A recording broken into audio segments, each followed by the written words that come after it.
চিন্তা করে দেখো না কবরে কি যাইবে না, চিন্তা করে দেখো না কবরে কি যাইবে না। যেই কবরে আল্লাহ ছাড়া সঙ্গী কেহ থাকবে না, যেই কবরে আল্লাহ ছাড়া বন্ধু কেহ থাকবে না। চিন্তা করে দেখো না কবরে কি যাইবে না, চিন্তা করে দেখো না কবরে কি যাইবে না। যেই কবরে আল্লাহ ছাড়া বন্ধু কেহ থাকবে না, যেই কবরে আল্লাহ ছাড়া সঙ্গী কেহ থাকবে না। চিন্তা করে দেখো না কবরে কি যাইবে না। এ দুনিয়ার সবই পর, কবর যে তোর আসল ঘর। এ দুনিয়ার সবই পর, কবর যে তোর আসল ঘর। কেমনে সেটা থাকবে তুমি শুধুই মাটির বিছানা। চিন্তা করে দেখো না কবরে কি যাইবে না, চিন্তা করে দেখো না কবরে কি যাইবে না। যেই কবরে আল্লাহ ছাড়া বন্ধু কেহ থাকবে না, যেই কবরে আল্লাহ ছাড়া সঙ্গী কেহ থাকবে না। চিন্তা করে দেখো না কবরে কি যাইবে না। আজান কানে শুনিয়া কেমনে থাকো ঘুমায়া, আজান কানে শুনিয়া কেমনে থাকো ঘুমায়া। কবরের আযাবের কথা একটু স্মরণ করো না, চিন্তা করে দেখো না কবরে কি যাইবে না। যেই কবরে আল্লাহ ছাড়া সঙ্গী কেহ থাকবে না, যেই কবরে আল্লাহ ছাড়া বন্ধু কেহ থাকবে না। চিন্তা করে দেখো না কবরে কি যাইবে না। আল্লাহুম্মা সাল্লি আলা। আমার ভাইজান একটু আগে আগে চলে আসেন, যাদের সামনে ফাঁকা জায়গা আছে একটু আগে আগে চলে আসবেন, সামনের ফাঁকা জায়গাগুলো একটু পূরণ করে নেবেন। মাওলানা মুহাম্মদ। আমার ভাইজানেরা ও সোনা মানিকেরা, নবীর উম্মতেরা, আম্মা জান ফাতেমা রাদিয়াল্লাহু আনহা তানার বয়সটা যখন 5 বছর, জনমের মতো আম্মা খাদিজা এ দুনিয়ার জমিন থেকে বিদায় নিলেন। ও আমার ভাইজানেরা, 5 বছরের একটা বাচ্চার আম্মা যদি বিদায় নেয়, একবার বলুন ওই বাচ্চাটার মনে কত দুঃখ কষ্ট।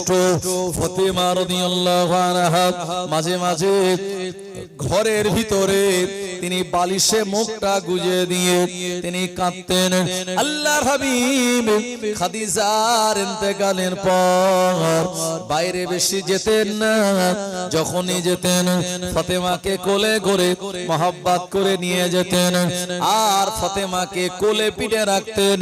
এ সময় আল্লাহর নবী ফাতেমাকে সান্ত্বনা দিয়ে বলতেন, মা কেঁদো না, মা কেঁদো না, তুমি কাঁদলে আমি তোমার আব্বা রাসূলুল্লাহ আমার কলিজায় বড় আঘাত লাগে। আমার ভাইজানেরা, আমার নবী ওই দিন থেকে ফাতেমার আব্বা আবার মায়ের মতো মা, মানে প্রিয় নবী একাধারে দুটো দায়িত্ব পালন করেছেন, পিতার দায়িত্ব অপরদিকে মায়ের দায়িত্ব। আল্লাহর নবী ফাতেমাকে সান্ত্বনা দিয়ে বলতেন, ও বেটি ফাতেমা, আমি আজ থেকে তোমায় ডবল ভালোবাসবো তোমায়। একদিকে আমি পিতা হিসাবে আমার ভালোবাসা, অপরদিকে তোমার মায়ের ভালোবাসাটাও আমায় দেওয়া লাগবে।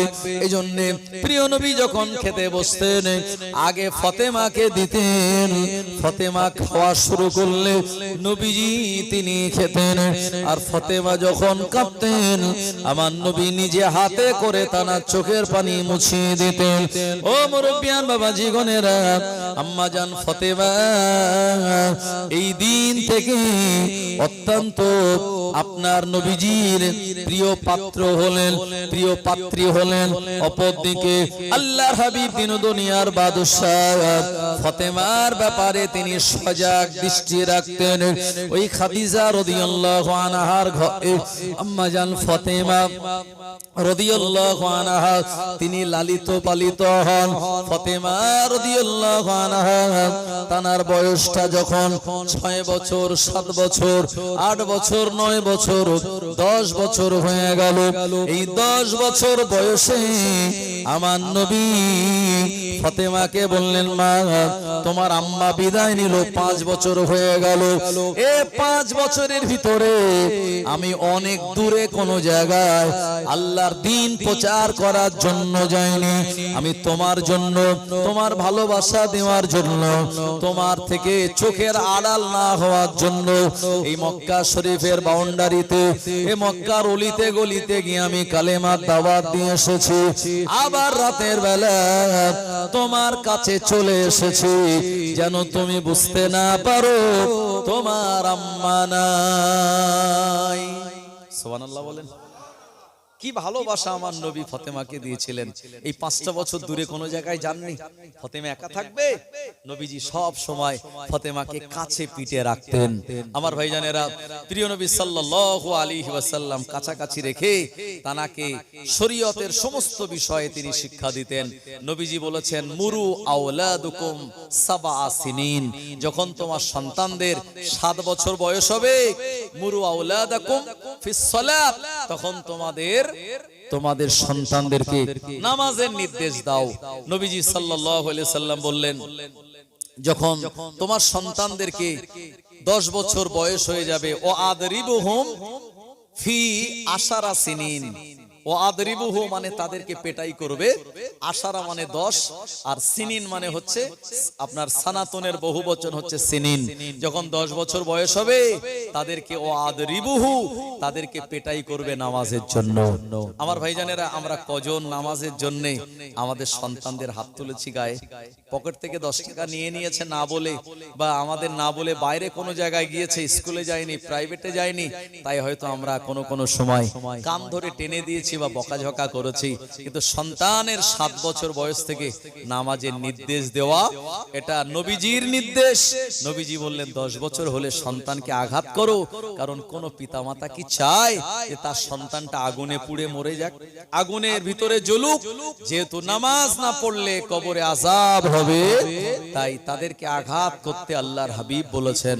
আমার ভাইজানেরা, ও নবীর উম্মত উম্মাতানিরা, প্রিয় নবী সাল্লাল্লাহু আলাইহি ওয়াসাল্লাম ফতেমাকে নিয়ে নিজের ঘরে মাঝে মাঝে নামাজ আদায় করতেন। আল্লাহর নবী বললেন যে ওই ঘরটা হলো কবরের সমতুল্য, যে ঘরের ভিতরে নামাজ পড়া হয় না। আল্লাহর নবী ফরজ নামাজ বলে কাবা বাইতুল্লাহ আদায় করতেন, আর মাঝে মাঝে আর অন্যান্য নফল নামাজগুলি আমার ভাইজানেরা নিজের ঘরে তিনি পড়তেন। যখন খাদিজা রাদিয়াল্লাহু আনহা দুনিয়ার জমিন থেকে ইন্তেকাল করে, আল্লাহর হাবিব এভাবে করে ফতেমাকে সবর আর ধৈর্যের শিক্ষা দিয়েছিলেন। ও নবীর উম্মতেরা, নবীজির স্ত্রী ইন্তেকাল যখন করেন আমার ভাইজানেরা, তখন কিন্তু এই 5 ওয়াক্তের নামাজের নির্দেশ আসে না। আল্লাহর নবী ফতেমা, আল্লাহর হাবিবের কন্যা ফতেমার বয়সটা যখন পরিপূর্ণ 10 বছর হয়ে গেল, একদিন আমাদের নবী বললেন, মা আমি তোমাকে আমার ঘরে রেখে আমার পালিত পুত্র যায়েদ বিন হারেসা তানাকে সঙ্গে করে নিয়ে এখান থেকে 100 কিলোমিটার দূর তায়েফের ময়দানে আল্লাহর দ্বীন প্রচারের জন্য যেতে চাই। ও ফতেমা, তোমার কি কোনো কষ্ট হবে? আম্মা ফতেমা বললেন, আব্বাজান, যে ভালোবাসা মহাব্বত আপনার পক্ষ থেকে আমি পেয়েছি, আমার জীবন মুগ্ধ, আমার অন্তরটা ইতমিনান হয়ে গেল। আব্বাজান এখন আমার 10 বছর বয়স, এই বয়সে আপনি আমায় যে সবর করার শিক্ষা দিয়েছেন আব্বাজান, আমি সবর করব, তবে আপনার বিরহ আপনার বিচ্ছেদ আমায় কষ্ট দেবে বটে, কিন্তু আপনি যেহেতু যাবেন আল্লাহর দিন প্রচারের জন্য, আমি ফতেমা আপনাকে অনুমতি দিলাম। আমার ভাইজানেরা, আল্লাহর হাবিব নিজের কন্যা ফতেমার কাছ থেকে ছাড়পত্র নিলেন, তাকে সোহাগ আর আদর মোহাব্বত দিয়ে বললেন, মা আমার ঘরে তুমি অবস্থান করো, আমি একটু তায়েফের জমিনে যাব। নবীজি দেখলেন গোটা মক্কার জমিনে মানুষকে এত এত বেশি বেশি কালেমার দাওয়াত দিলাম, আমাকে নবী বলে মানার মতো আর কেউ নেই। যারা ছিল অলরেডি তারা কালেমা পড়ে সাহাবী হওয়ার খাতায় নাম লিখিয়েছে, এখন যারা বাকি আছে এরা আর মানবে না। নবীজি নতুন একটা জায়গায় যেতে চাইলেন, ফতেমার কাছ থেকে অনুমতি নিলেন। সুবহানাল্লাহ, কি ভালোবাসা, কি মহব্বত আমার ভাইজানেরা। এই জন্য নবীজি তার কন্যার ব্যাপারে বলেছেন, আমার কন্যা হলো আল ফাতিমাতু সাইয়্যিদাতুন নিসাই মিন আহলিল জান্নাহ, জান্নাতের সমস্ত রমণীদের সরদারিনী হলো আমার কন্যা ফাতেমা। সুবহানাল্লাহ বলেন। এ সময় নবীজি ফাতেমার কাছ থেকে অনুমতি নিলেন, ফাতেমা অনুমতি দিলেন এবং বলছিলেন, আব্বাজান আপনি আমার কাছ থেকে এভাবে অনুমতি নিচ্ছেন না, মা তোমার আম্মা নেই, তাই তোমার মনে দুঃখ আমি দিতে চাইনি, এখন যাচ্ছি, বাড়ি আসতে কম বেশি আমায় অন্তত 15টা দিন সময় লাগবে, তাই 15 দিন তুমি আমায় ছেড়ে থাকবে, একটু থেকো, তাই আমি তোমার কাছ থেকে বিদায় নিলাম। আম্মাজান ফাতেমা বিদায় দিলেন, আর ঘরের হজরা মোবারকের দরওয়াজায় দাঁড়িয়ে নবীজি তার পালক পুত্র যায়েদ বিন হারেসাকে নিয়েছিলেন এই তায়েফের ময়দানে যাওয়ার সময়। আর যতক্ষণ নবীজিকে দেখা গিয়েছে আম্মাজান ফাতেমা ততক্ষণ পর্যন্ত ওই নবীজির চেহারার দিকে তিনি তাকিয়েছিলেন। সুবহানাল্লাহ। এজন্য নবীজি বলেছেন, বাড়িতে মেহমান আসলে কয়েকটা সুন্নাত আছে। 1 নম্বর, যত দ্রুত সম্ভব তার মেহমানদারির জন্য কিছু সুব্যবস্থা করা। 2 নম্বর হলো মেহমানের সঙ্গে ভালোভাবে কথা বলা। হয়তো আপনার বাড়িতে হয়তো দুঃখ আছে, বেদনা আছে, থাকতেই পারে কম বেশি, কিন্তু আপনার বাড়িতে যদি মেহমান চলে আসে, আপনার সব দুঃখ কষ্টগুলি আপনিকে এটা অন্তরের ভিতরে ঢেকে রাখবেন, আর ওই মেহমানের সঙ্গে আপনি আপনার দুঃখ কষ্টটা বলবেন না, কারণ আপনি বললে মেহমান আপনার বাড়ি বড় মুখ করে এসছে, আর মেহমান শুনলে তার মনটা খারাপ হয়ে যাবে, সে তাড়াতাড়ি পালিয়ে যেতে চাইবে, চলে যেতে চাইবে। আর প্রিয় নবী সাল্লাল্লাহু আলাইহি ওয়াসাল্লাম বলেছেন, মেহমান যখন কারুর বাড়ি যাবে 3 দিনের বেশি থাকবে না, 3 দিন পর্যন্ত থাকবে, তারপরে বিদায় নেবে, কারণ 3 দিনের বেশি কারুর বাড়ি থাকলে তার অসুবিধা, প্রবলেম হতে পারে, টাকা পয়সার প্রবলেম, তার ব্যক্তিগত প্রবলেম। এই জন্য আমরা যারা উম্মতে মুহাম্মাদি, অনেক আছে বেইর বাড়ি গিয়ে 1 সপ্তাহ ধরে 10 দিন ধরে থাকে আর বাড়ি আসার নাম নেই। জি, এটা করবেন না। নবীজির সুন্নাত 3 দিনের বেশি কুটুম বাড়ি থাকবেন না। সে আপনার যতই আদর করুক আর মহব্বত করুক, আপনি বেশি থাকলে আপনার কদর কমে যাবে। আর নবীজি বলেছেন, মেহমান যখন তোমার ঘর থেকে বিদায় নেবে, ঘরের দরওয়াজা পর্যন্ত তাকে এগিয়ে দিতে যাবে এবং তাকে হাসি মনে তাকে বিদায় দেবে। তোমার বাড়ির থেকে যদি হাসি মনে তোমার মেহমান চলে যায়, আল্লাহ পাক তোমার ঘরে রহমত আর বরকত দিয়ে পরিপূর্ণ করে দেবে। সুবহানাল্লাহ। তাই বলে আমাদের সমাজে একটা রেওয়াজ আছে যেটা মা বোনেরা করে, তবে এই এলাকার মায়েরা হয়তো করে না। অন্য অন্য এলাকায় আছে যে মেহমান হয়তো আসলো, বা মা আসলো, বা আব্বা আসলো, বা ভাই ভাবি আসলো, তো বাড়ির থেকে বেরিয়ে পুরো রাস্তা পর্যন্ত চলে গেল, একেবারে সেই পর্যন্ত গিয়ে বেপরদার মতো দাঁড়িয়ে থাকলো। রাস্তা যতক্ষণ অটোতে না উঠলো ততক্ষণ সে রাস্তার উপরে দাঁড়িয়ে থাকলো। এটা করা যাবে না। আপনি আপনার বাড়ির গেট পর্যন্ত যান, অন্তত মেহমান যেন এটা বোঝে যে আমি এসেছিলাম, আর চলে যাওয়া পর্যন্ত আমার উপরে বাড়িওয়ালা খুশি ছিল, কারণ এটা নবীজির সুন্নাত। আমরা ভাই বলি যে আমরা নবীর উম্মত, কিন্তু আমাদের শরীরে নেই নবীজির কোন সুন্নাত। কথা ঠিক কিনা বাবু? মুসলমান ভাইরা আমার, জওয়ানেরা, যুবকেরা, আপনারা জানেন আমি গত বছর এই ঘটনাটা বলেছিলাম, তবে এই ঘটনার সঙ্গে আরেকটা ঘটনা, ফুরফুরা শরীফের সুলতানুল ওয়াইজিন ছোট হুজুর পীর কেবলা রাহমাতুল্লাহ আলাইহি তিনি এই ওয়াজ করেছেন, এবং যেটি আমি খুঁজে খুঁজে এটা পেয়েছি এবং আমি কয়েকদিন আগে এই ঘটনাটা পড়ছিলাম। প্রিয় নবীর একজন সাহাবী ছিলেন, ওনার নাম হলো জাবির বিন আব্দুল্লাহ আনসারী রাদিয়াল্লাহু আনহু। এই জাবির বিন আব্দুল্লাহ আনসারী রাদিয়াল্লাহু আনহু তিনি খন্দকের ময়দানে গিয়ে নবীজির ওই যে গর্ত খোঁড়া, আপনারা যে গত বছর শুনলেন যুদ্ধের আপনার ডিফেন্স হিসাবে নবীজি মদিনার সীমান্ত বরাবর একটা গর্ত খনন করেছিলেন না 3000 সাহাবে কেরামদের নিয়ে। ওই জায়গায় জাবির বিন আব্দুল্লাহ আনসারী রাদিয়াল্লাহু আনহু নবীজিকে দাওয়াত দিতে গিয়েছিলেন। নবীজি বলেছিলেন যে আমি তোমার দাওয়াত নিতে পারি, তবে আমি একা নয়, এই 3000 সাহাবী তারা সবাই যাবে। হুজুর বললেন যে আমার বাড়িতে ছোট্ট একটা বকরির বাচ্চা, 2.5 কেজি জবের আটা, এত মানুষ গেলে কিভাবে আমি পারবো? নবীজি দুটি কথা শিখিয়ে দিলেন। এক নম্বর হলো আমি নবী যতক্ষণ তোমার বাড়ি না যাব ওই গোস্তের ঢাকনাটা আলগা করবে না, যে হাঁড়িতে গোস্ত রান্না হবে আলগা করবে না। আর দ্বিতীয় নম্বরে 2.5 কেজি যে জবের আটা, ওই 2.5 কেজি জবের আটার উপরে একটা কাপড় চাপা দিয়ে রাখবে। আমি রাসূলুল্লাহ সাল্লাল্লাহু আলাইহি ওয়াসাল্লাম যতক্ষণ না যাব ওই আটার উপর থেকে কাপড়টা যেন তুলে নেবে না। আপনাদের এই পর্যন্ত শোনা আছে, কিন্তু তারপরে একটা ঘটনা আছে। এই ঘটনাটা গত বছর আপনাদের বলিনি, আজকে একটু আপনাদের বলে দেই। যেহেতু প্রিয় নবী সাল্লাল্লাহু আলাইহি ওয়াসাল্লাম, তানার কথাও বলতে হবে, হযরতে আলী, ফাতেমা, ইমাম হাসান, হোসাইন, এই 5 জনের কথা বলতে হবে। তাই মোটামুটি আপনাদের সমস্ত ব্যাপার থেকে যে সাবজেক্টটা বেঁধে দেওয়া হয়েছে বছরের জন্য, আমি চেষ্টা করব আল্লাহ যেন আমাকে দিয়ে বলিয়ে নেন, কারণ আমার তো কোনো ক্ষমতা নেই, আল্লাহ যতটুকু আমায় দিয়ে বলিয়ে নেবেন। কথা ঠিক কিনা বাবু আমার ভাইজানেরা? তবে সঙ্গে সঙ্গে আপনাদের একটু দোয়াও লাগবে। আপনাদের কি লাগবে? দোয়া লাগবে আর আল্লাহর রহমত লাগবে, তবে আমি বলতে পারবো। আর এই যে নবীজি এবং সাহাবে কেরামদের, ইমাম হাসান, হোসাইন, ফাতেমা, হযরতে আলীর যে কথাগুলি, এত পছন্দনীয় কথা আল্লাহ তাআলার কাছে, এগুলি যত আপনারা শুনবেন আর আমি জবানে যত বলবো, আল্লাহ তো আমায় কিছু রহমত দেবেন, সওয়াব দেবেন, আর আপনারাও বিরাট বিরাট সওয়াব পাবেন। যারা আয়োজন করেছেন শত ব্যস্ততার ভিতর দিয়েও তানারাও বিরাট বড় নেয়ামত পাবেন আমার ভাইজানেরা। আর আল্লাহ পাক যদি এটা কবুল করে নেন, তাহলে কিয়ামতের দিন নাজাতের ওসিলাও হয়ে যেতে পারে। জোরে বলেন ইনশাআল্লাহ। একটু জোরে হবে না ইনশাআল্লাহ? আমরা নবীজির উম্মত, কিন্তু বাস্তবিক পক্ষে এই নবীজির অনেক কথা আমরা জানি না, সাহাবে কেরামদের অনেক কথাগুলি আমরা জানি না। এগুলি আমাদের জানা দরকার, কিতাবপত্র পড়া দরকার, কিন্তু দুনিয়াদারি করতে গিয়ে আমাদের হয়তো কিতাবপত্রগুলি পড়া হয় না।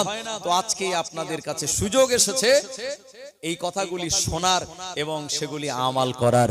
জাবির বিন আব্দুল্লাহ আনসারী রাদিয়াল্লাহু আনহু বাড়িতে চলে গেলেন। উনি বকরিটা যাবে করলেন আর 2.5 কেজি জবের আটার উপরে কাপড় চাপা দিয়ে রাখলেন। ও জওয়ানেরা, যুবকেরা, হযরতে জাবির বিন আব্দুল্লাহ আনসারী রাদিয়াল্লাহু আনহু, তার 2 জন পুত্র সন্তান ছিল। ও নবীর উম্মতেরা, জাবির বিন আব্দুল্লাহ আনসারী যে বকরিটা যাবে করেছেন, ওই বকরিটা নিয়ে তার 2টি সন্তান খেলাধুলা করত আমার ভাইজানেরা। এমন করে বকরিটা যখন জবে করা হয়েছে, জাবির বিন আব্দুল্লাহ আনসারী ওনার ছোট বেটা তখন ঘুমাচ্ছিলেন। যখন ঘুম ভেঙে গেল, এ সময় বকরিটার দেখতে যাওয়ার জন্য গেল, কিন্তু না না না, বকরিটাকে তার নির্ধারিত জায়গায় যখন দেখতে পেল না, বড় ভাইজানকে জিজ্ঞাসা করে বলল, ও আমার বড় ভাই, আমাদের সেই খেলাধুলা করার বকরিটা কোন জায়গায় গেল? এ সময় জাবির বিন আব্দুল্লাহ আনসারী রাদিয়াল্লাহু আনহু তার বড় বেটা বললেন, এ আমার ছোট ভাই, আমার নবী আমাদের বাড়িতে আসবেন, আমাদের বাড়ির মেহমান হবেন, এ কারণে আমার আব্বাজান ওই বকরিটাকে যাবে করেছে, যার গোশতটা নবীজির কাছে মেহমানদারি করবেন। এ সময় জাবির বিন আব্দুল্লাহ আনসারী রাদিয়াল্লাহু আনহু একদিকে একদিকে রান্না বান্নার কাজে ব্যস্ত, অপরদিকে আর ছোট ছেলে বলছেন ভাই বকরিটা কেমন করে যাবে করা হয়েছে একবার আমায় দেখাও। বড় ভাই বলল আমার আব্বাজান বকরিটাকে জমিনে শুইয়ে দিয়েছে, আর আমাদের বাড়িতে যে ছুরি রয়েছে ওই ছুরিটা দিয়ে বিসমিল্লাহ আল্লাহু আকবার বলে তার গলাতে চালিয়ে দিয়েছে। ছোট ভাই বলল বড় ভাই কেমন করে বকরিটা যাবে করেছে একবার তুমি আমায় দেখাও। আমার ভাইজানেরা ও নবীর উম্মতেরা, যেহেতু বাচ্চা ছেলে তাদের এমন জ্ঞান নাই, অতটা বিবেক বুদ্ধি নাই। বড় ভাই দেখলো ছোট ভাই যখন বারবার আবদার করে কেমন করে যাবে করা হয়েছে এটা দেখানোর জন্য ছোট ভাইকে বলল ভাই তাহলে জমিনে তুমি শুয়ে পড়ো, আমি তোমায় দেখাচ্ছি কিভাবে আমাদের প্রিয় বকরিটাকে যাবে করা হয়েছে।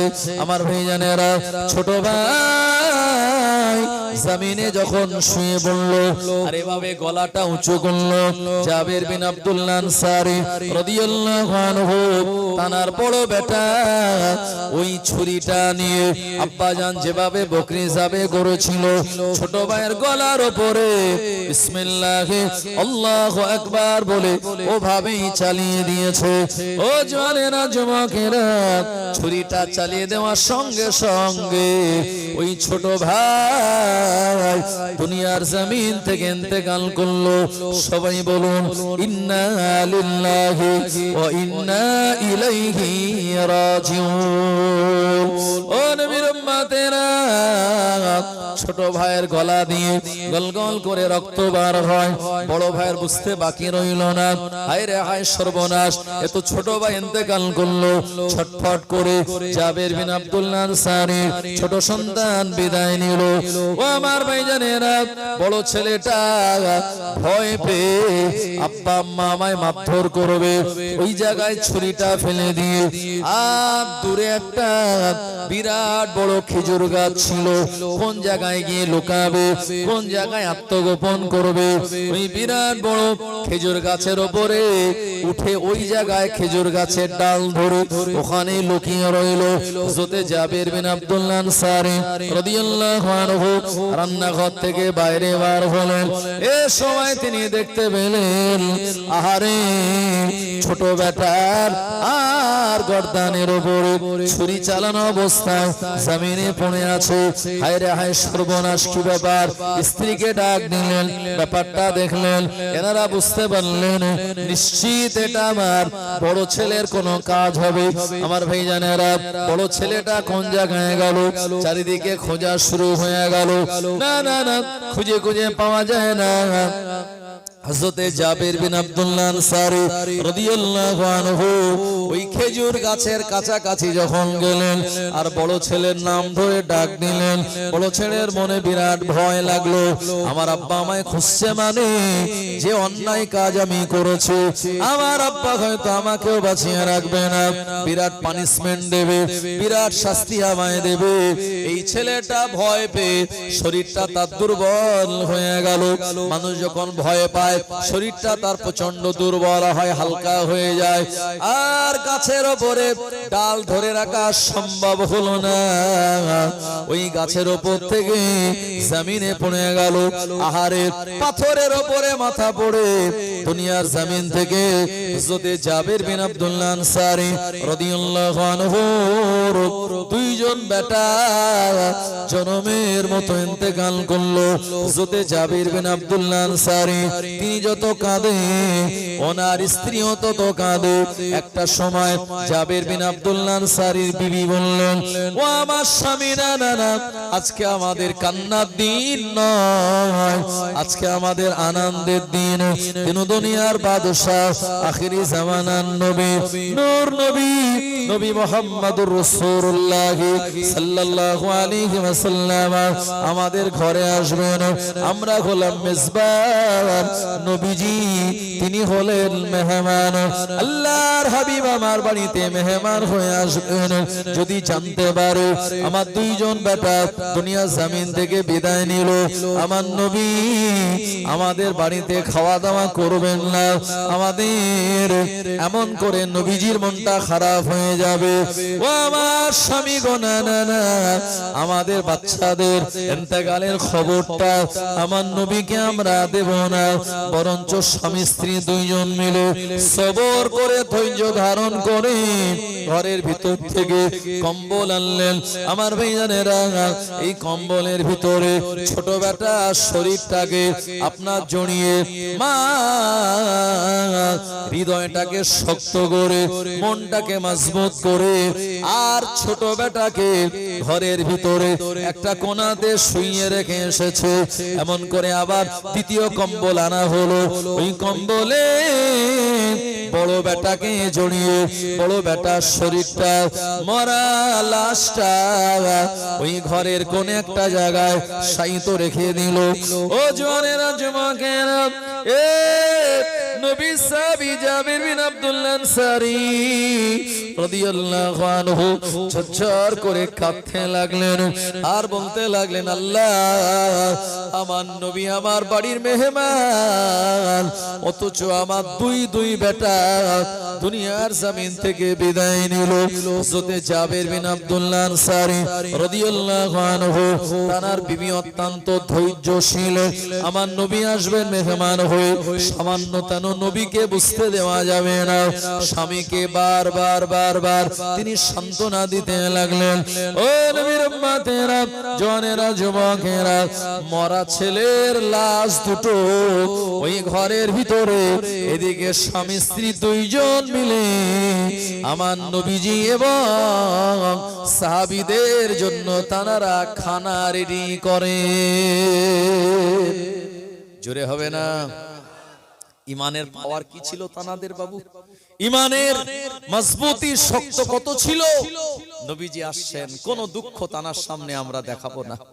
আমার ভাইজানেরা, ও সোনামানিকেরা, নবীর উম্মতেরা, আল্লাহর নবী এমন করে ওই খন্দকের ময়দান থেকে 3000 সাহাবে کرامদের নিয়ে সাহাবী জাবির বিন আব্দুল্লাহ আনসারী রাদিয়াল্লাহু আনহু তানার বাড়িতে রওনা হয়ে গেলেন।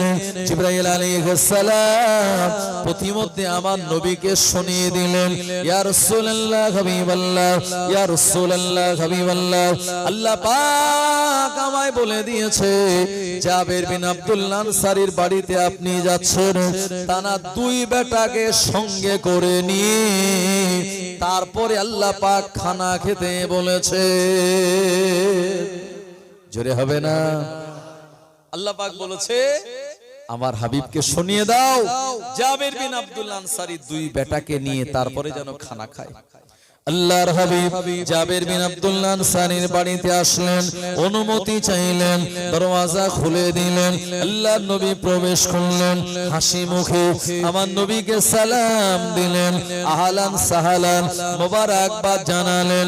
আল্লাহর হাবিব জাবির বিন আব্দুল্লাহ আনসারীর বাড়িতে প্রবেশ করলেন, রান্নাঘরে প্রবেশ করলেন। যে হাঁড়িতে বকরির গোশত রান্না হচ্ছিল, আমার নবী নিজে রান্নার কাজে তিনি হাত লাগালেন। নবীজি আমার সাহাবে کرامদের বলেন, বাবা সাহাবীরা, আমার সাহাবী জাবির বিন আব্দুল্লাহ আনসারী যে আটার উপরে কাপড়টা চাপা দিয়ে রেখেছে, ওই জায়গা থেকে খানিকটা আটা নিয়ে আসো। আমার নবী আল্লাহর হাবিব আমাদের নবীজি নিজের লুয়াব মোবারক, নিজের লালা মোবারক আমার ভাইজানেরা ওই আটাতে মিশিয়ে দিলেন আর বললেন, এই আটাটা ওই আটার ভিতরে দিয়ে দাও, আর তোমরা বিসমিল্লাহ বলে ওই আটার ভিতরে তোমরা ডাল হাত ঢোকাবে আর তোমরা আটা বার করে খামির বানাবে। আমার কিছু সাহাবীরা রুটি পাকাবে। আল্লাহর নবী বলে দিলেন, খবরদার যেন ওই আটার উপরের কাপড়টা ঢাকনা আলগা করবে না। আল্লাহর নবী সাহাবীরা হাত দিয়ে ওখান থেকে আটা বার করতে লাগলেন আর এত আটা বার করলেন, এত রুটি হলো 3000 আর সাহাবে কেরামদের খেতে যত রুটি লাগে তত রুটি আমার আল্লাহর হাবিবের সাহাবীরা বানিয়ে ফেলেছিলেন। আর জোরে বলেন সুবহানাল্লাহ। নবীজি বললেন তোমরা সবাই লাইন দিয়ে বসে যাও। আল্লাহর নবী সাহাবীরা রুটিগুলি দিলেন। নবীজি নিজে হাতে করে জাবের বিন আব্দুল্লাহ আনসারী রাদিয়াল্লাহু আনহুর বাড়িতে ওই গোশতগুলি সাহাবীদের পাতে পাতে নিজে হাতে তিনি তুলে দিয়েছিলেন। ও নবীর উম্মতেরা, এরপরে আল্লাহর নবী দিন দুনিয়ার বাদশাহ জাবের বিন আব্দুল্লাহ আনসারীকে বললেন, ও বাবা জাবের, তুমি আসো, একসঙ্গে আমি খানা খাবো। জাবের বিন আব্দুল্লাহ আনসারীর মনে দুঃখ, আমার দুই বেটা যারা ইন্তেকাল করেছে, আমি তাদের ঘরের ভিতরে কম্বলের ভিতরে জড়িয়ে রেখেছি। আমার মরা ছেলে থাকবে, আমি কেমন করে নবীজির সঙ্গে খাদ্য খাবো? ওনার বিবির মনে বিরাট দুঃখ কষ্ট, কিন্তু না না না, কোনোভাবে এটা বাইরে প্রকাশ করেন না। জাবের বিন আব্দুল্লাহ আনসারী আল্লাহর হাবিবের কাছে আসলেন। আল্লাহর নবী বললেন, ও বাবা জাবের, তোমার দুইজন সন্তান তারা কোথায়? তাদেরকে ডেকে আনো, আমি রাসূলুল্লাহ একসঙ্গে খানা খাবো। জাবের বিন আব্দুল্লাহ আনসারী বললেন, হুজুর বেয়াদবি ক্ষমা করুন, বেয়াদবি মাফ করুন। হুজুর আপনি খানা খান, আপনি আমার বাড়ির মেহমান, তারা পরে খেয়ে নেবে। আল্লাহর হাবিব বললেন, ও বাবা জাবের, না না না, তোমার সন্তানদের ডাকো, একসঙ্গে খানা খাবো। জাবের বিন আব্দুল্লাহ আনসারী দেখে আল্লাহর নবী তিনি খানা খান না, আর নবীজি খাওয়া শুরু না করলে সাহাবীরাও কেউ খাওয়া শুরু করবে না। এটা হলো সাহাবীদের আদব। নবীজি আগে খাবেন, তারপরে সাহাবে কেরামগণেরা খেতেন। আমার ভাইজানেরা, আমি দেখেছি ফুরফুরা শরীফের ছোট হুজুর পীর কেবলা রাহমাতুল্লাহ আলাইহির বড় সাহেবজাদা, তানার আশপাশে যারা থাকতেন, আমিও থাকতাম, তো হুজুর যতক্ষণ সবার পাতে পাতে খাদ্য খাবার না পৌঁছাতো হুজুর নিজে নিতেন না। আগে তানার সঙ্গী সাথীদের পাতে দিতেন, তারপরে হুজুর নিজে নিতেন। তারপরে হুজুর খাওয়া শুরু করলে অন্যান্যজন খাওয়া শুরু করতেন। এটা হলো খাওয়ার আদব। আর আমরা যখন খানা বাড়ি খেতে বসি, ভাই কার হলো না হলো দেখার দরকার নেই, আগে খাওয়া শুরু করলাম, তারপরে গোস্ত ফুরিয়ে গেলে বলি ভাই এখানে তাড়াতাড়ি আনো গোস্ত দাও। আছে না নাই এরকম? আমার ভাইজানেরা, ও নবীর উম্মতেরা, আল্লাহর হাবিব বললেন, ও বাবা জাবের, তোমার সন্তানদের না নিয়ে আসলে আমি রাসূলুল্লাহ খাদ্য গ্রহণ করতে পারি না। জাবের বিন আব্দুল্লাহ আনসারী আর থাকতে পারলেন না, তার চোখ দিয়ে ঝরঝর করে পানি গড়িয়ে যায়। আল্লাহর নবী বলেন, ও বাবা জাবের, কাঁদো কেন? ইয়া রাসূলুল্লাহ, হাবিবাল্লাহ, আমার সন্তানেরা দুনিয়ার জমিনে এখন খাওয়া দাওয়া করার মতো পরিস্থিতিতে নাই, হুজুর আপনি খাদ্য খান। আমার ভাইজানেরা, আল্লাহর নবী বললেন, না, তাদের নিয়ে আসো। এ সময় জাবের বিন আব্দুল্লাহ আনসারীর স্ত্রী আর থাকতে পারলেন না, ঘরের ভিতর থেকে তিনিও কাঁদতে লাগলেন। আমাদের দুই সন্তান তারা তো বিদায় নিয়েছে। জাবের বিন আব্দুল্লাহ আনসারীর কান্না দেখে আমার নবীজি বুঝতে পারলেন, এবং আমাদের নবীকে আল্লাহ পাক জিবরাইল আলাইহিস সালামকে দিয়ে জানিয়ে দিয়েছিলেন, নবী আমার সময় যদি জাবের বিন আব্দুল্লাহ আনসারীকে বলেন, বাবা তুমি আমার পাশে বসো। আর জাবের বিন আব্দুল্লাহ আনসারীর দুইজন সন্তানের নাম ধরে আমাদের নবী যেই ডাক দিলেন, আল্লাহর নবীকে জাবের বিন আব্দুল্লাহ আনসারী বলে, হুজুর আমার সন্তান দুইজন দুনিয়ার জমিনে আর নাই, তারা বিদায় নিয়েছে, আল্লাহর ডাকে সাড়া দিয়ে চলে গেল। নবীজি বলেন, জাবের কেঁদো না, আল্লাহ পাক তোমার মেহমানদারিতে বড় রাজি আর খুশি হয়েছে, আমার আল্লাহ তোমার মনে দুঃখ দিতে চান না। নবীজি জাবের বিন আব্দুল্লাহ আনসারী দুইজন সন্তানের নাম ধরে যখন ডাক দিলেন, আমার ভাইজানেরা ওই মৃত সন্তান দুটি জীবিত হয়ে আমার নবীজির আহ্বানে চোখ মুছতে মুছতে, ঘুম থেকে উঠলে যাবত মানুষ চোখ মুছে, এই রকম চোখ মুছতে মুছতে আল্লাহর হাবিবের সামনে সে দাঁড়িয়ে যায়। আরো জোরে বলেন সুবহানাল্লাহ। নারে তাকবীর, নারে তাকবীর। ও নবীর উম্মতেরা, জাবের বিন আব্দুল্লাহ আনসারী অবাক হয়ে গেলেন। জাবের বিন আব্দুল্লাহ আনসারী এ সময় আনন্দে তিনি আনন্দশ্রু ফেলতে লাগলেন। আল্লাহর হাবিব বললেন, জাবের, তোমার এই মেহমানদারিতে আল্লাহ পাক এত রাজি আর খুশি হয়েছেন। তোমার বাড়ির যে বিপদ এসেছিল, ওই বিপদ থেকে আমার আল্লাহ তোমায় উদ্ধার করে দিয়েছে। আরো জোরে বলেন সুবহানাল্লাহ। ও নবীর উম্মতেরা, এজন্য মেহমানদারি আপনি করবেন, আর মেহমান আসলে মন কালো করবেন না। আর মেহমানদারি করলে পরে আমার আল্লাহ আপনাকে এমন নেয়ামত দান করে দেবে। জওয়ানেরা, যুবকেরা, বিশ্ব নবী দিন দুনিয়ার বাদশাহ ফাতেমা রাদিয়াল্লাহু আনহাকে বললেন, মা, আমি বিদায় নিচ্ছি, আমি তায়েফের ময়দানে যাব আল্লাহর দ্বীন প্রচার করার জন্য। যায়েদ বিন হারেসাকে আল্লাহর নবীর সঙ্গে নিলেন। যতক্ষণ রাস্তা দেখা যায়, নবীজিকে দেখা যায়, ততক্ষণ ফাতেমা আব্বা জানের নূরানি চেহারা মোবারকের দিকে তাকিয়েছিলেন। ও নবীর উম্মতেরা, নবীজি তায়েফের ময়দানে ওখানে তিনি হাজির হয়ে গেলেন। তায়েফের জমিনে যাওয়ার পর আমাদের নবী বললেন, এ তায়েফবাসীরা, তোমরা আমায় চেনো নাকি? আমি আর অন্য কেউ নয়, আমি হলাম মুহাম্মদ ইবনে আব্দুল্লাহ। এ তায়েফের ময়দানে আমি ছোটবেলায় 4 বছর ছিলাম। এখানে আমার তায়েফের বাদিয়া নামক অঞ্চলে আমার দায়েমা হালিমাতুস সাদিয়া রাদিয়াল্লাহু আনহার ঘর। এই জায়গায় আমি 4 বছর লালিত পালিত হয়েছিলাম। আমি মুহাম্মদ ইবনে আব্দুল্লাহ, আমার 40 বছর বয়স যখন হয়ে গেল, আল্লাহ পাক আমার উপরে আসমানি কিতাব আল কোরআনুল মাজিদ নাযিল করে দিয়েছে, আর আমাকে আল্লাহর দ্বীনের দাওয়াত দেওয়ার জন্য বলেছে আমি কালেমার বাণী প্রচার করি, লা ইলাহা ইল্লাল্লাহু মুহাম্মাদুর রাসূলুল্লাহ সাল্লাল্লাহু আলাইহি ওয়াসাল্লাম। তোমরা আমায় নবী বলে মেনে নাও। তায়েফবাসীদের যখন বললেন, তায়েফের মানুষেরা তারা জবাব দিয়ে বলল, ও মুহাম্মদ ইবনে আব্দুল্লাহ, তুমি যে নবী, এটা কি কাবা বাইতুল্লাহর গিলাফ ফেড়ে আল্লাহ পাক দেখিয়ে দিয়েছে? তুমি যে নবী, তুমি যে নবী, আল্লাহ পাক এটা কাবা বাইতুল্লাহর গিলাফ ফেড়ে কি দেখিয়ে দিয়েছে?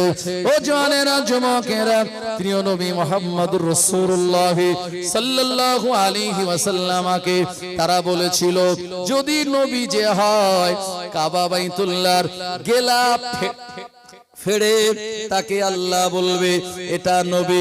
নবী যে হবে আমাদের মতো খাওয়া দাওয়া করবে না, নবী যে হবে উনি ঘুমাবেন না, নবী যে হবে বাজার করবেন না, নবী যে হবে আমাদের মতো দুনিয়া করবেন না, নবী যে হবে বিবাহ করবেন না।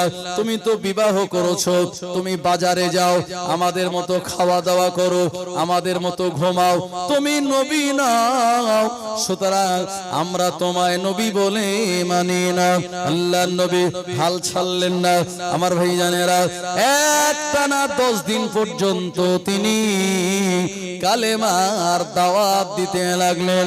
এই 10 দিনের ভিতরে একজনও ঈমানের কালমা পড়ে মুসলমান হয়নি। আমার ভাইজানেরা, নবীজি এই মশারিটা দেওয়ার দরকার নেই, আমার নাকে যাচ্ছে, খুব অসুবিধা হচ্ছে। মশা নেই তো? দুরূদ শরীফ আল্লাহুম্মা সাল্লি আলা,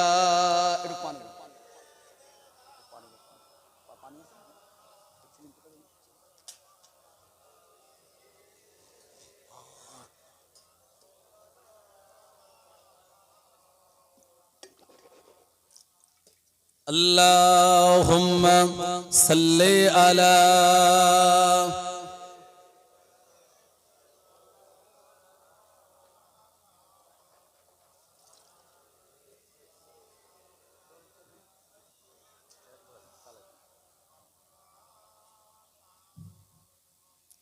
फलक पर चाँद जैसा है, नबी का नाम ऐसा है।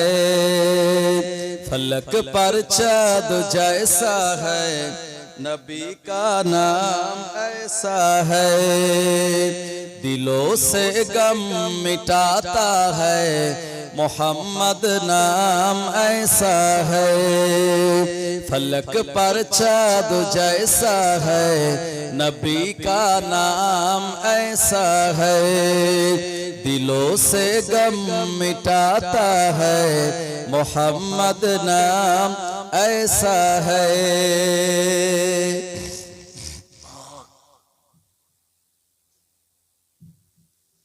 ये दिल जब गम का मारा हो, मोहम्मद याद आता है। ये दिल जब गम का मारा हो, मोहम्मद याद आता है। जुदा जब कोई प्यारा हो, मोहम्मद याद आता है। जुदा जब कोई प्यारा हो, मोहम्मद याद आता है। फलक पर चाँद जैसा है, नबी का नाम ऐसा है। दिलों से गम मिटाता है, मोहम्मद नाम ऐसा है। अल्लाह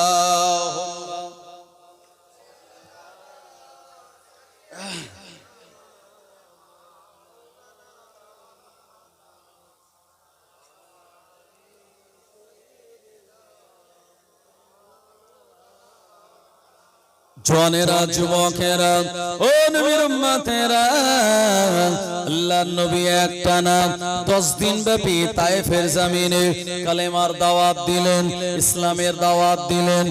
একজনও ঈমানের কালেমা পড়ে মুসলমান হলেন না। আমার নবীজি হাল ছাড়লেন না, তারপরেও একটানা খেদমত করতে লাগলেন। না না না, তায়েফের মানুষরা যখন মানল না, একজনও কালেমা পড়লেন না। যায়েদ বিন হারেসা রাদিয়াল্লাহু আনহু বললেন, ইয়া রাসূলুল্লাহ, হাবিবাল্লাহ, তায়েফের মানুষ আপনাকে মানবে না, নবী বলে আপনাকে তারা গ্রহণ করবে না। হুজুর চলুন আমরা মক্কাতুল মুকাররমা আপনার জমিনে ফিরে যাই। যায়েদ বিন হারেসাকে সঙ্গে করে নিয়ে আল্লাহর হাবিব মক্কাতুল মুকাররমার পথে রওনা হয়ে গেল। জওয়ানেরা, যুবকেরা, তায়েফের দুষ্ট বালকেরা কিরূপ আচরণ করেছিলেন আপনারা একাধিকবার ঘটনাটা শুনেছেন। তায়েফবাসীরা আর তারা যুবক জওয়ানদের হাতে আর আপনার বাচ্চাদের হাতে বিভিন্ন পাথর তুলে দিয়েছিল। যে পাথরগুলি হলো ধারালো পাথর। এই পাথরগুলি তুলে দিয়ে বলল, এ তায়েফবাসীরা, এই রাস্তা দিয়ে মুহাম্মদ ইবনে আব্দুল্লাহ যাবে। ওই মুহাম্মদ ইবনে আব্দুল্লাহর উপরে তোমরা দুই দিক দিয়ে পাথরের আঘাত করবে। আজও তায়েফের জমিনে ওই জায়গাটাকে ইন্ডিকেট করা রয়েছে, ওই নিদর্শন আজও আমার ভাইজানেরা তায়েফের জমিনে রয়েছে। এই জায়গাতে যাওয়ার পর তায়েফবাসীরা প্রিয় নবীর নূরানি চেহারা মোবারক লক্ষ্য করে পাথর মারা শুরু করলো। আল্লাহর হাবিবের নূরানি চেহারা মোবারকে এই পাথরগুলি লেগে শরীরটা আপনার রক্তাক্ত হয়ে গেল। শরীরের বিভিন্ন জায়গা থেকে কেটে ওখান দিয়ে খুনগুলি প্রবাহিত হতে লাগলো। যায়েদ বিন হারেসা একবার সামনে যান, আর একবার পিছনে যান, আর একবার ডান পাশে, আর একবার বাম পাশে যান। আল্লাহর নবীকে তিনি ঢালের মতো গার্ড করতে থাকেন। যায়েদ বিন হারেসা বলেছিল, এ তায়েফবাসীরা, না না না, মুহাম্মদ ইবনে আব্দুল্লাহ আমাদের নবী তোদের তো কষ্ট দেয়নি, তোদের মারেনি, তোদেরকে দুঃখ দেয়নি, তোদের খারাপ কথা কটু কথা বলেনি, তারপরেও তোরা কেমন এমন আচরণ করিস, কেন এমন আচরণ করিস? তায়েফবাসীরা কোনো জবাব না দিয়ে অনবরত লাগাতার পাথর বর্ষণ করলো। প্রিয় নবীর নুরানি মোবারক আপনার জর্জরিত হয়ে রক্ত যখন প্রবাহিত হয়, আল্লাহর হাবিবের নালাইন শরীফ জুতা মোবারক রক্তে ভিজে গেল। ও নবীর উম্মতেরা, আল্লাহর হাবিবের সময় তিনি আর চলতে পারছিলেন না, একটা পাথরের উপরে তিনি বসে বললেন। যায়েদ বিন হারেসা আল্লাহর হাবিবকে কষ্ট করে আস্তে আস্তে কাঁধের উপরে ভর দিয়ে তানাকে নিয়ে গেলেন। পাশে একটা আঙ্গুর বাগান ছিল, ওই আঙ্গুর বাগানে ওই জায়গাতে নবীজিকে নিয়ে বসলেন। যায়েদ বিন হারেসা দেখতে পেলেন আল্লাহর হাবিব তিনি বেহুশ হয়ে গিয়েছেন। যায়েদ বিন হারেসা কোলের উপরে মাথা দিয়ে আমার নবী বেহুশ। সময় যায়েদ বিন হারেসা দুটি হাত আল্লাহর দরবারে তুলে চোখের পানি ছেড়ে দিয়ে কাঁদে, ও রব্বুল আলামিন আল্লাহ, আজকে যদি আপনার হাবিব দুনিয়ার জমিন থেকে বিদায় নেয়, আপনার দিন প্রচার করার মতো আর কেউ থাকবে না। আল্লাহ পাক, আমি যায়েদ বিন হারেসা বলি, আমাকে মৃত্যু দিয়ে আপনার হাবিবকে আপনি জিন্দা রাখুন। আল্লাহ পাক অপর দিকে ঘরে রয়েছে ফাতেমা, যে ফাতেমার আম্মা খাদিজা নাই, আমার নবীকে সে আব্বা বলে ডাকে। আজকে যদি রাসূলুল্লাহ বিদায় নেয়, আমি মক্কার জমিনে গিয়ে ফাতেমাকে কি বলে সান্ত্বনা দেব? যায়েদ বিন হারেসা কাঁদতে লাগলেন। ও নবীর উম্মতেরা, যায়েদ বিন হারেসার চোখের গরম পানিতে আল্লাহর হাবিবের চেহারা মোবারকে যখন পড়লো, প্রিয় নবীর হুশটা ফিরে আসলো। এ সময় নবীজি দেখতে পেলেন আল্লাহ পাকের ফেরেশতা জিবরাইল আলাইহিস সালাম নবীজির সামনে দাঁড়িয়ে, আসসালাতু ওয়াসসালামু আলাইকা ইয়া রাসূলুল্লাহ হাবিবাল্লাহ, হুজুর তায়েফবাসীরা কিরূপ আচরণ আপনার সঙ্গে করেছেন, আমার আল্লাহ পাক তিনি দেখেছেন, আমি জিবরাইল আমিও দেখেছি। ইয়া রাসূলুল্লাহ হাবিবাল্লাহ, একবার যদি আপনি অনুমতি দেন, জবানটা যদি হেলিয়ে দেন, কেবলমাত্র আপনার অনুমতির অপেক্ষা, একবার অনুমতি দিলে তায়েফের বিরাট বড় বড় পাথরগুলি, পাহাড়গুলি তায়েফবাসীর উপরে চাপিয়ে দিয়ে ওদের পিঁপড়ে মারা করে মেরে ফেলা হবে। আল্লাহর নবী সময় বলেছিলেন, ও আখি জিবরাইল, না না না, আল্লাহ পাক আমায় দুনিয়ার জমিনে বদলা নেওয়ার জন্য পাঠায়নি, প্রতিশোধ নেওয়ার জন্য পাঠায়নি। আল্লাহ পাক तमाम দুনিয়ার জন্য, আমাকে तमाम আলামের জন্য, तमाम জগতের জন্য রহমত স্বরূপ করে পাঠিয়ে দিয়েছে। ওমা আরসালনাকা ইল্লা রাহমাতাল লিল আলামিন। নবীজি বরদোয়া করেননি, নবীজি আল্লাহকে বলেছিলেন, আল্লাহুম্মা ইহদি কওমি ফাইন্নাহুম লা ইয়ালামুন, আল্লাহুম্মা ইহদি কওমি ফাইন্নাহুম লা ইয়ালামুন। আল্লাহ আপনি আমার কওমকে হেদায়েত দান করুন, এরা জানে না, এরা বোঝে না আমি কে। নবীজি যদি একবার বরদোয়া করতেন, ওই তায়েফের আর অস্তিত্ব খুঁজে পাওয়া যেত বাবু? জি পাওয়া যেত না। এজন্য আপনাকে কেউ যদি কষ্ট দেয়, আপনাকে দুঃখ দেয়, জীবনে আপনি কারোর বিরুদ্ধে বরদোয়া করবেন না। এটা নবীজির সুন্নাত, আদর্শ। বরদোয়া আমরা করতে পারি না। অনেক পিতা মাতা সন্তানের দুঃখ কষ্টে তারা হয়তো বরদোয়া করে, না না, এটা করবেন না। কারণ আপনি আব্বা মা, যদি সন্তানের জন্য এমন কোন খারাপ কথা আপনার মুখ দিয়ে বেরিয়ে যায়, তার জীবন এটা ফলে যাবেই যাবে। আর যেদিন হয়তো আপনার সন্তানের জীবনে এটা সংগঠিত হবে, আপনি হয়তো ওই দিন আর চাচ্ছিলেন না যে আমার সন্তানের উপর এমন বিপদ আপদ আসুক। তাই সন্তান যদি বদমাইশি করে, সে যদি আপনাকে কষ্ট দেয়, দুঃখ দেয়, আপনি সদা সর্বদা তার জন্য ভালো দোয়া করুন। আমার ভাইজানেরা, সাউথ আফ্রিকার একজন কালো মানুষ কাবা বাইতুল্লাহর ইমাম হয়েছিলেন। তো তানাকে জিজ্ঞেস করেছিল যারা কাবা বাইতুল্লাহর ইমাম সবাই তারা এই মক্কা মদিনার এই সৌদি আরবের লোক, আর আপনি সেই সাউথ আফ্রিকার লোক, আপনি কাবা বাইতুল্লাহর ইমাম হলেন কি করে? ওই ইমাম সাহেব বলেছিলেন এটা হলো আমার মায়ের বরদোয়া। তো সবাই অবাক, মায়ের বরদোয়ায় কেউ কি ইমাম হতে পারে? মায়ের তো দোয়ায় হয়। বলল না, আমি আমার মায়ের দোয়ায় এই কাবা বাইতুল্লাহর ইমাম হয়নি, আমি আমার মায়ের বরদোয়ায় হয়েছি। তো ব্যাপারটা একটু কৌতূহল সম্পন্ন নয়? তো সবাই জিজ্ঞেস করলো, সাংবাদিকরা, যে ব্যাপারটা কিভাবে একটু বলুন ডিটেলসে। তখন উনি বলেছিলেন যে ছোটবেলায় আমি খুব বদমাইশি করতাম, প্রচন্ড দুষ্টামি করতাম। আমার বদমাইশে, দুষ্টুতে, দুষ্টামিতে আমার পিতামাতা অতিষ্ঠ হয়ে যেত। তো আমার মা আমার জন্য বরদোয়া করে বলতো, আল্লাহ আমার বেটা এত বদমাইশ, এত বদমাইশ, এত দুষ্টুমি করে যে আমরা পেরেশান সন্তানের জন্য। আল্লাহ আমি মা হয়ে বেটার বিরুদ্ধে বরদোয়া করলাম, আল্লাহ আমার বেটাকে তুমি কাবা বাইতুল্লাহর ইমাম বানিও। সুবহানাল্লাহ বলেন। ওই ইমাম বলেছেন এটা আমার মায়ের বরদোয়া, আর সেই বরদোয়া এখন দোয়ায় পরিণত হয়ে এখন আমি গোটা ওয়ার্ল্ডের মানুষের কাছে সবথেকে ফেমাস অর্জন করেছি। একবার জোরে বলুন সুবহানাল্লাহ।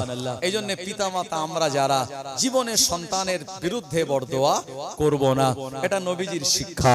আমার ভাইজানেরা, জওয়ানেরা, যুবকেরা, আল্লাহর হাবিব তায়েফের জমিন থেকে যায়েদ বিন হারেসাকে সঙ্গে করে নিয়ে অনেক কষ্ট করে নবী আমার নিজের ঘরের দিকে রওনা হলেন।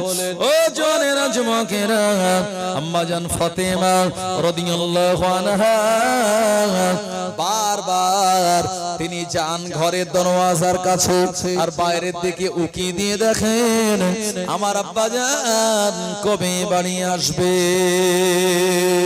আল্লাহর হাবিব দিন দুনিয়ার বাদশার উপরে তায়েফের মানুষের যে অত্যাচার করেছিল, তার গোটা সাদা পিরহানটা রক্তে লাল হয়ে গিয়েছিল। নবীজি আমার যায়েদ বিন হারেসাকে সঙ্গে করে নিয়ে আর আপন ঘরের দিকে যখন রওনা হলেন, এ সময় ফাতেমা রাদিয়াল্লাহু আনহা তিনি দেখতে পেলেন দূর থেকে দুইজন মানুষ আমাদের ঘরের দিকে এগিয়ে আসে। এ সময় ফাতেমা দূর থেকে দেখেন না না না, আমার আব্বা জান সাদা পিরহান পরে গিয়েছিলেন, এমন করে লাল সাদা কালালেন নয়, এটা অন্য কেউ হবে, কিন্তু হাঁটা চলা তানার আশাটা যেন আমার আব্বা জানের মতো লাগে। এ সময় আম্মা জান ফাতেমা এক দৃষ্টি দিয়ে তাকিয়ে আছেন।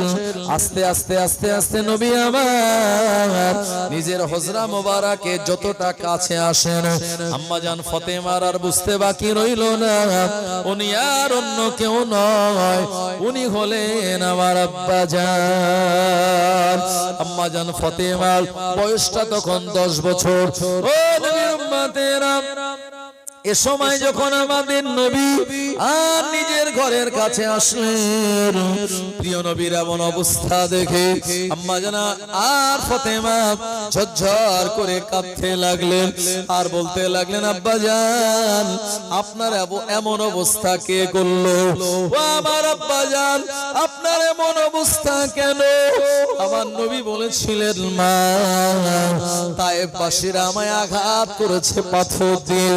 ও মা ফাতেমা, আমার আগে এ দুনিয়ার জমিনে এমন অনেক নবী এসেছিল, তার উম্মতেরা ওই নবীগুলিকে হত্যা করে দিয়েছিল। শুধু তাই নয়, ওই নবীদেরকে মাঝ বরাবর করাত চালিয়ে দিয়েছিল। ও মা ফাতেমা, আমার আগে কওমে বনি ইসরাইলে অনেক নবী এসেছিল, যখন আল্লাহর তাওহীদের একত্ববাদের বাণীর দাওয়াত দিয়েছিল, তাদেরকে তাদেরকে তার কওমের লোকেরা ধরেছিল।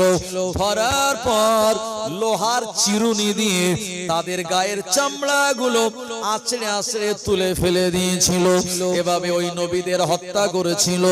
ও মা ফাতেমা, তোমার আব্বাকে তারা হত্যা করতে পারে নাই, মেরে রক্তাক্ত করে দিয়েছে। মা দুঃখ করো না, কেঁদো না।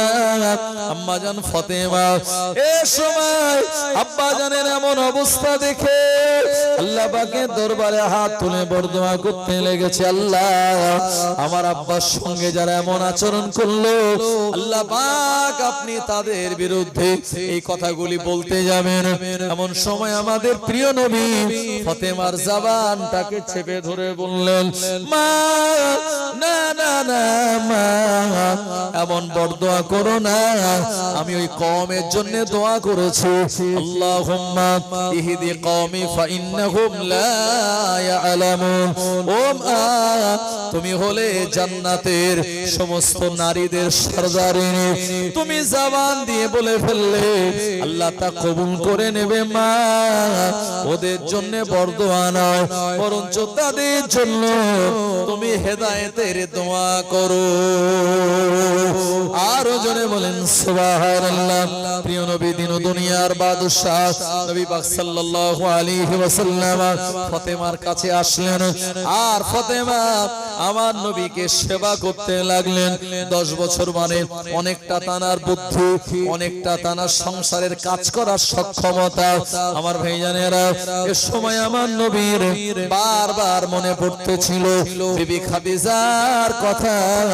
ওই বিবি খাদিজা যদি আজকে বেঁচে থাকতো, আমি মুহাম্মদ সাল্লাল্লাহু আলাইহি ওয়াসাল্লাম আমায় অনেক খেদমত করত, আমাকে সেবা শুশ্রূষা করে আমার মনটা কলিজা ঠান্ডা করে দিত।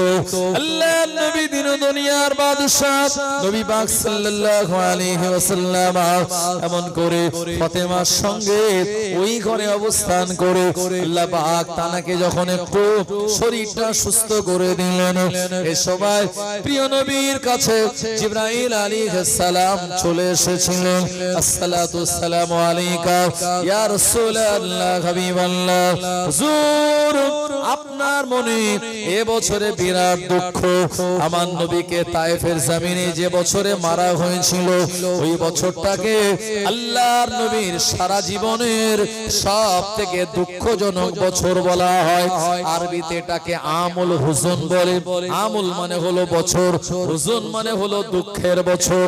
ও জনেরা, একদিকে চাচা জান আবু তালিবের ইন্তেকাল, আমার ভাইজানেরা তার 3 মাস পর নবীর বিবি ফাতেমার আম্মা খাদিজা রাদিয়াল্লাহু আনহার ইন্তেকাল। আর অপরদিকে তায়েফের মানুষের এমন অত্যাচার, আমার আল্লাহর হাবিবের মনটা বড় দুঃখে ভরাক্রান্ত। আল্লাহ পাক তানার মনে শান্তি দেওয়ার জন্য, মনটা ইতমিনান করার জন্য জিবরাইল আলাইহিস সালামকে বললেন, ও জিবরাইল চলে যাও, আমার নবী কাবা বাইতুল্লাহর চাতালে শায়িত। আর এটা হলো রজব মাস।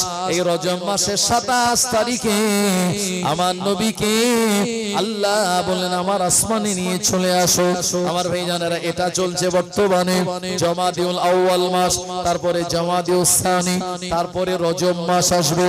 এই রজব মাসের সময় 27 তারিখে আমার নবীকে আল্লাহ পাক মেরাজে ডেকে নিয়েছিলেন।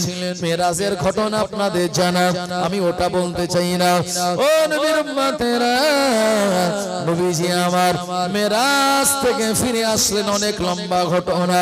আল্লাহ পাক আমাদের নবীর উপরে শুধু নয়, উম্মতের উপরে 50 ওয়াক্তের নামাজ দিয়েছিলেন।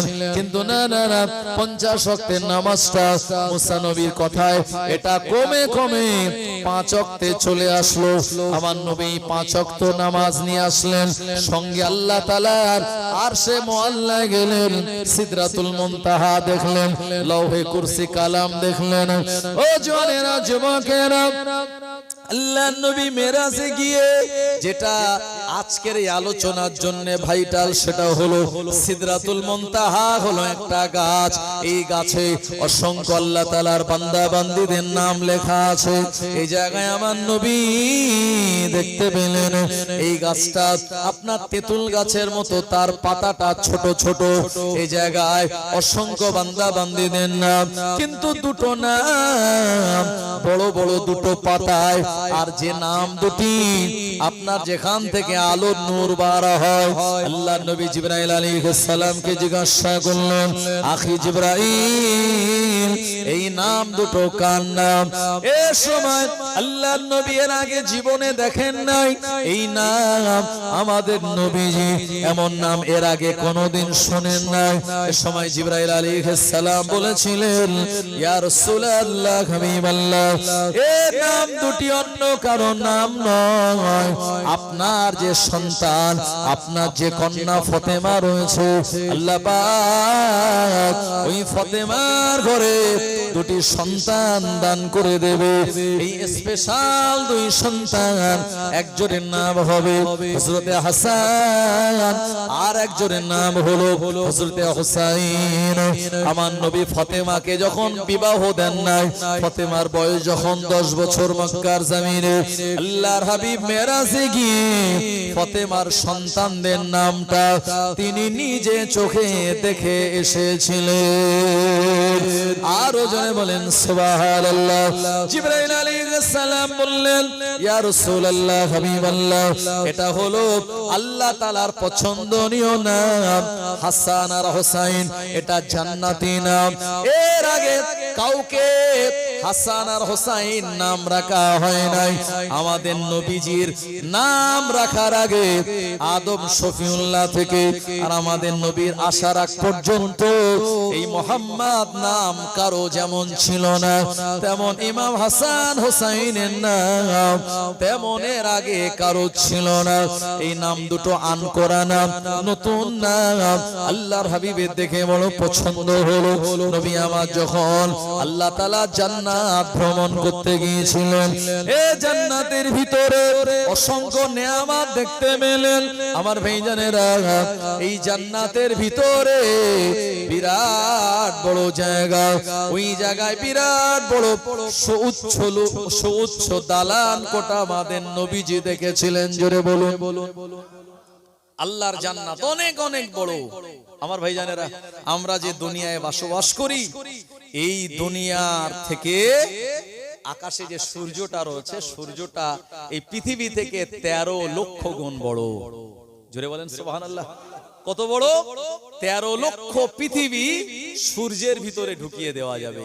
আমার ভাইজানেরা, এই পৃথিবীর আল্লাহ পাক একটা বিরাট রহস্যময়, যে পৃথিবীটা একটা বলের মতো, এবং যেটা প্রতিনিয়ত এই পৃথিবীটার চতুর্দিকে আমার ভাইজানেরা এই সূর্যটা ঘুরছে।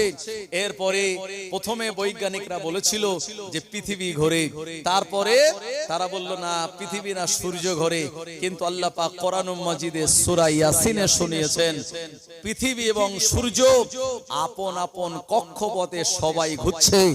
এই হাদিসের উপরে এবং এই কোরআনুল মাজিদের আয়াতের উপরে বৈজ্ঞানিকরা তারা সিলমোহর দিয়েছে, এবং তারা বলছে যে কোরআনুল মাজিদ অ্যানালাইসিস করে যে হ্যাঁ, এটাই ঠিক যে পৃথিবী এবং সূর্য এগুলি সবগুলি আল্লাহ পাকের কুদরতিতে আপন আপন কক্ষপথে এটি ঘোরে। মুসলমান ভাইরা আমার, আল্লাহ পাক বিরাট জান্নাত বানিয়েছেন, এবং সেই জান্নাতের ভিতরে দুটি সুন্দরতম দারুণ সাজসজ্জায় পরিবেষ্টিত একটা এরকম ঘর দেখতে পেলেন, যার কালার হলো লাল রঙের। আর একটা ঘর দেখতে পেলেন যার কালার হলো নীল রঙের। যে ঘর দুটো জান্নাতের সমস্ত প্রাসাদ থেকে আলাদা, যেটা স্পেশাল। এ সময় প্রিয় নবী বললেন, আখি জিবরাইল, এই ঘর দুটি আল্লাহ তার কোন নেক বান্দার জন্য বানিয়েছে, এটা আমার জানতে বড় ইচ্ছা হয়। জিবরাইল আলাইহিস সালাম বললেন, হুজুর, ইয়া রাসূলুল্লাহ, রাসূলুল্লাহ হাবিবাল্লাহ হুজুর, আমি আপনায় বলবো এই ঘর দুটির বিশেষত্ব, এই ঘর দুটির হিস্ট্রি, এই ঘর দুটির ব্যাখ্যা আমি আপনায় বলতে চাই না। কেন? জিবরাইল আলাইহিস সালাম বলেন, হুজুর এই ঘর দুটির ব্যাপার যদি আপনি শোনেন তাহলে আপনার মনটা দুঃখিত হয়ে যাবে। আজকে মেরাজে আল্লাহ পাক আপনায় ইনভাইট করেছেন, দাওয়াত দিয়ে এনেছেন, এখানে আল্লাহর এত কিছু নেয়ামত আপনি দেখেছেন, আর আপনার মনে দুঃখ ওই দুনিয়ার জমিনে তায়েফের মানুষেরা মারল, আপনার বিবি খাদিজার ইন্তেকাল হয়ে গেল, আপনার চাচা আবু তালিব চলে গেল। তাই এই ঘর দুটির ডিটেইলস আপনাকে বলে আর মনে দুঃখ দিতে চাই না। এ সময় প্রিয় নবীর কৌতূহল বেড়ে গেল। জিবরাইল আলাইহিস সালাম বলেন, আখি জিবরাইল, তুমি একবার বলো, যে কথা বলেছো আমার জানতে আরো ইচ্ছা হয়, এটা আল্লাহর কোন নেক বান্দার জন্য, এবং ঘর দুটির কালার এমন এমন কেন? জিবরাইল আলাইহিস সালামকে আল্লাহ নবী বারবার যখন জিজ্ঞাসা করেন, জিবরাইল আলাইহিস সালাম দেখলেন জানার জন্য আল্লাহ এ দুনিয়া আসমান, এ পাহাড়ে পর্বত চাঁদ সূরজ বানিয়েছেন, ওই নবীকে না বললে পরে তার মনে একটা প্রশ্ন থেকে যাবে, মনটা তার দুঃখিত হবে। এ সময় জিবরাইল আলাইহিস সালাম অনিচ্ছা থাকা সত্ত্বেও আমার নবীকে বললেন, ইয়া রাসূলুল্লাহ, ইয়া হাবিবাল্লাহ, হুজুর এই যে লাল রঙের ঘর, এই ঘরটা অন্য কারণ নয়, আপনি সিদরাতুল মুনতাহাতে ইমাম হাসান নামে যে নাম দেখতে পেলেন, ওটা হলো আপনার আদরের, আপনার এই যে নীল রঙের ঘর দেখতে পেলেন, এই ঘরটা হলো আপনার আদরের যে নাতু ফাতেমার ঘরে আল্লাহ পাক দান করবেন। এই নীল রঙের ঘরটা আল্লাহ পাক তানার জন্য বানিয়েছেন। নবীজি বলেন, ঘরের কালারটা নীল কেন? জিবরাইল আলাইহিস সালাম বলেন, হুজুর বেয়াদবি মাফ করুন, আপনার একদল উম্মতেরা টাকার লোভে, গদির লোভে, সাম্রাজ্যের লোভে, নেতৃত্বের লোভে আপনার আদরের নাতি ইমাম হাসানকে তারা বিস্ফান করিয়ে দেবে। এই বিষের কারণে গোটা বডিটা তারা নীল হয়ে যাবে। এ সময় শরীরটা নীল অবস্থায় তিনি শাহাদাত বরণ করবেন। এ কারণে আল্লাহ পাক আপনার আদরের নাতি ইমাম হাসানের জন্য নীল রঙের ঘর বানিয়ে দিয়েছেন। আল্লাহর হাবিব বললেন, লাল রঙের ঘরটা কার জন্য? ইয়া রাসূলুল্লাহ হাবিবাল্লাহ, আপনার আদরের নাতি ইমাম হোসাইনের যে নাম আপনি দেখেছেন সিদরাতুল মুনতাহাতে, ইমাম হোসাইনকে আপনার একদল উম্মতেরা, যারা আপনার উম্মত হওয়ার দাবিদার, তারাও নেতৃত্বের লোভে, গদির লোভে, সাম্রাজ্যের লোভে তারা ইমাম হোসাইন রাদিয়াল্লাহু আনহু তার সঙ্গে শত্রুতা করে কারবালার ময়দানে আপনার আদরের নাতি ইমাম হোসাইনের গলায় তারা ছুরি চালিয়ে দেবে। ওই দিন আপনার আদরের নাতি ইমাম হোসাইনের গোটা বডিটা রক্তে লাল হয়ে যাবে, তার পিরাহানটা লাল হয়ে যাবে। এ কারণে আল্লাহ পাক আপনার আদরের নাতি ইমাম হোসাইনের জন্য জান্নাতের ভিতরে এমন লাল রঙের ঘর বানিয়েছেন। আল্লাহর হাবিব যখন শুনতেছিলেন, তার চোখ দিয়ে ঝরঝর করে পানি গড়িয়ে গিয়েছিল। জিবরাইল আলাইহিস সালাম বললেন, ইয়া রাসূলুল্লাহ হাবিবাল্লাহ, হুজুর আপনি বেয়াদবি মাফ করুন, আমি তো চাইনি আপনাকে দুঃখ দিতে, কষ্ট দিতে। আপনি বারবার যখন জানতে চাইলেন আমি বলে ফেললাম। আল্লাহর হাবিব বললেন, জিবরাইল না না না, এটা তোমার কোনো ভুল নয়। আল্লাহ পাক যেভাবে মানুষের তাকদীর গুলি বানিয়েছেন, ওই ব্যক্তির জীবনে তেমনটা হয়ে যাবে। আল্লাহুম্মা সাল্লি আলা সাইয়্যিদিনা মাওলানা মুহাম্মাদ ওয়া আলা আলি সাইয়্যিদিনা। আমার ভাইজানেরা, আমি এখানে আলোচনা সমাপ্ত করছি। ইনশাআল্লাহ আগামীকাল আবার এরপর থেকে আপনাদের কাছে আলোচনা রাখবো। আসুন আমরা যে নবীর উম্মত, নবীজির শানে একটু মহব্বতে সালাতুস সালাম পড়বো। আর যারা বাইরের দিকে আছেন সব ভিতরে চলে আসবেন, ভিতরে ফাঁকা জায়গাগুলো পূরণ করে নেবেন। ইয়া নবী সালাম আলাইকা, ইয়া রাসূল সালামুন আলাইকা, ইয়া হাবিব সালামুন আলাইকা, সালাওয়াতুল্লাহ আলাইকা।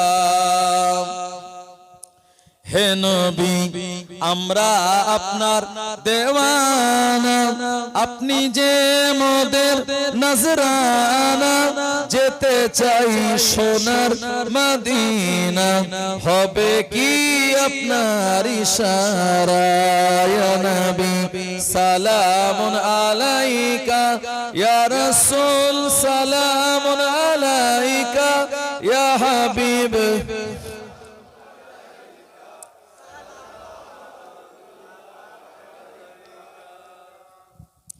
জিবরাইল দিলেন যে আওয়াজ, খুলে দাও আসমানের দুয়ার, এসেছেন নবীদের সরদার, করিতে আল্লাহর দিদার। ইয়া নবী সালামুন আলাইকা, ইয়া রাসূল সালামুন আলাইকা, ইয়া হাবিব সালামুন আলাইকা, সালাওয়াতুল্লাহ আলাইকা। নবীজির আব্বা আব্দুল্লাহ, নবীজির আম্মা আমিনা, নবীজির দাইমা হালিমা, নবীজির রওজা মদিনা। ইয়া নবী ইয়া রাসূল সালামুন আলাইকা, ইয়া হাবিব সালামুন আলাইকা, সালাওয়াতুল্লাহ আলাইকা। ইয়া রাব্বি সাল্লিম সাল্লিম। বাইরে যারা আছেন ভিতরে চলে আসেন, একটু আগে আগে চেপে চেপে বসেন। বালাগাল উলা বিকামালিহি।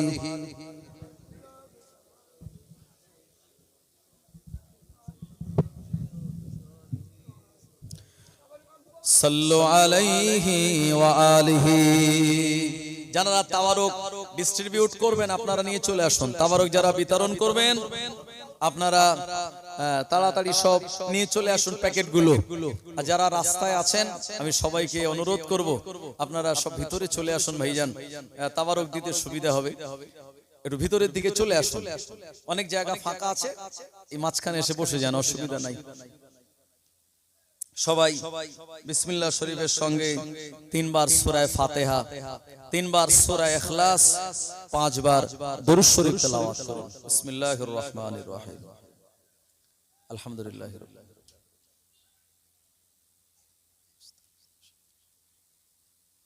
আলহামদুলিল্লাহি রাব্বিল আলামিন।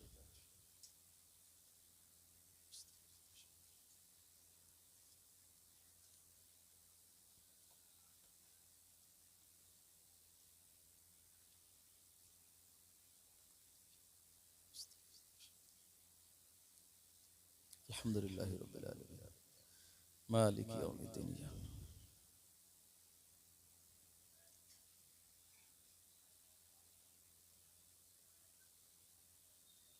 কুল হুয়াল্লাহু আহাদ।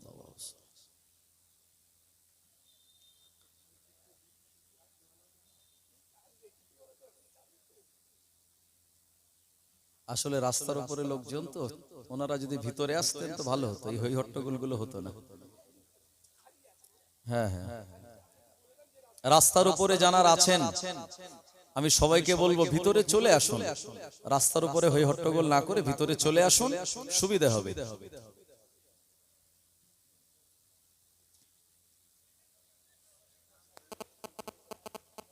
আর এদিক দিয়ে আগে দেওয়া শুরু করলে ভালো হবে মানে। হ্যাঁ হ্যাঁ, যারা লাস্টে এসছে তাদের আগে না দিয়ে, যারা প্রথম এসছে তাদের দেওয়া ভালো। হ্যাঁ হ্যাঁ, প্রথম থেকে